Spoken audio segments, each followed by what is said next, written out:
ராணி தேனீக்கள் எவ்வாறு உருவாகின்றன என்று உங்களுக்கு தெரியுமா? அவைகள் பிறப்பிலேயே ராணி தேனீக்களாக பிறப்பதில்லை. ஒரு தேனீக் கூட்டம் அதன் ராணியை இழக்கும்போது அதன் எதிர்காலத்தையும் சேர்த்தே இழக்கின்றன. புது முட்டைகள் உருவாகாமலும் அதனால் எதிர்கால தேனீக்கள் இல்லாத சூழ்நிலையும் உருவாகிறது. ஆனால் தேனீக்கள் அப்படிப்பட்ட சூழ்நிலைக்கு ஆளாகாமல் அடுத்த கட்ட பணியை துவங்குகிறது. அடுத்த ராணி தேனியை உருவாக்கத் தொடங்குகிறது. அதற்காக சில புழுக்களை தெரிந்தெடுத்து அதற்கு விசேஷித்த ஊட்டச்சத்துள்ள ஆகாரங்களை கொடுக்கத் தொடங்குகிறது. அவ்வாறு உணவை உட்கொள்ளும் புழுக்கள் மற்ற தேனீக்களைக் காட்டிலும் பெரிதாகவும் நெடுநாள் வாழக்கூடிய தேனீயாகவும் மாறி ராணி தேனீயாக உருவாகிறது. அதன் வாழ்நாட்கள் கிட்டத்தட்ட 20 மடங்கு அதிகமாக மற்ற தேனீக்களைக் காட்டிலும் மாறுகிறது. நாமும் நம்முடைய பிள்ளைகளுக்கு ஊட்டச்சத்துள்ள உணவுகளை கொடுக்க விளைகிறோமா? ஆனால் ஆத்மா சரீரத்தை காட்டிலும் மேன்மையானதல்லவா? அதற்கு நாம் என்ன செய்கிறோம்?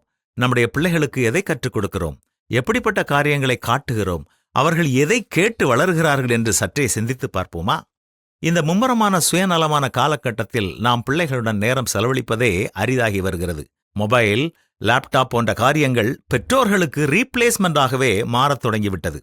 அவர்கள் காண்கிற அல்லது கேட்கிற காணொளிகள் அவர்களை உருவாக்குகிறதா அல்லது அழிக்கிறதா? இவைகள் நம்முடைய பிள்ளைகளுக்கு தெய்வ பயத்தையும் விசுவாசத்தையுமா கற்றுக் கொடுக்கிறது? இல்லையே.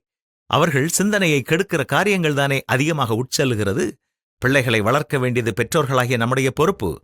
நம்முடைய சோம்பலினால் அவர்கள் எதையாவது பார்க்கட்டும், எதையாவது செய்யட்டும் என்று விட்டுவிடாமல் அவர்களோடு அதிக நேரம் செலவழித்து அவர்களுக்கு தேவ வார்த்தையை நாம் போதிக்க வேண்டும். நீ அவைகளை உன் பிள்ளைகளுக்கு கருத்தாய் போதித்து, நீ உன் வீட்டில் உட்கார்ந்திருக்கிற போதும், வழியில் நடக்கிற போதும், படுத்துக் கொள்கிற போதும், எழுந்திருக்கிற போதும் அவைகளை குறித்து பேசு.